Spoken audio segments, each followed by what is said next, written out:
No more other kids there? Okay, adults can come if you like. Good morning, how are you? Good? Who's feeling cold? All of you. Yeah, it's so cold today. So, what we will do, because our lesson for today is love Jesus, love others as Jesus loved you. So I was thinking of a better thing how to explain this to a little kids like you. So I end up preparing a little fun game for you. This is called a guessing game. Okay?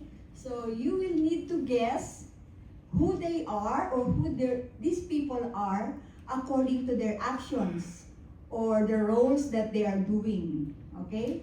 I've got a few people who will be helping me doing the actions. Okay? So, first one, let's see on that side.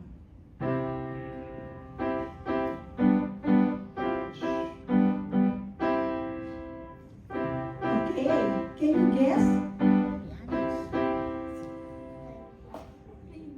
So, she is a pianist. Okay? Now, let's do a second guess. Look at the back. May part. What is he? A cleaner! Thank you, Tito Danny. Very good. Okay, our next guess. Let's see that ball. What is he? A drummer! Very good! Okay. The third one, a special guest. Look at the back.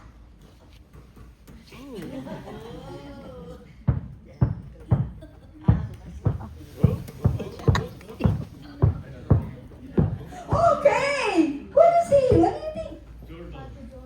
Michael Jordan! Yeah, a basketball player. Okay.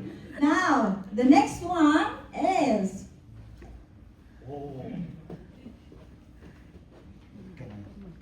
Check your pulse.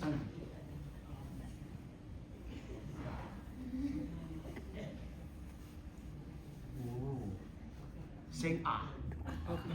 Ah. Ah. Because, oh, stick your tongue. Oh. Oh. You're good. You're alright. okay. Can you guess? Who is he? A doctor. Okay. Thank you, Tito Bener. Okay, very good. Thank you, guest. Okay. These games makes me think of our Bible passage for today. So Jesus was teaching his friends, the disciples. He was getting ready to go to heaven. And he wanted them to be ready too.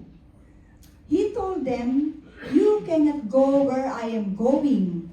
But when I leave, I want you to love others as I have loved you. Then they will know that you are my disciples." So like in our game today, we know who they are because of their actions. Yes, we can tell who they are because of the role that they do. Okay? Okay. So Jesus says, when we love others like he loved others, they'll know that we are his friends. Would you like people to know that you are Jesus' friend? Yes, okay. But we will talk more about that in our Sunday school. Okay? I think there is a song that goes like that, yeah? How does it go again? The song? Oh, I can prove. We will know. We will learn more of that song in our Sunday school. Okay. So before that, let's have a quick prayer. Okay? Close our eyes and fold our hands.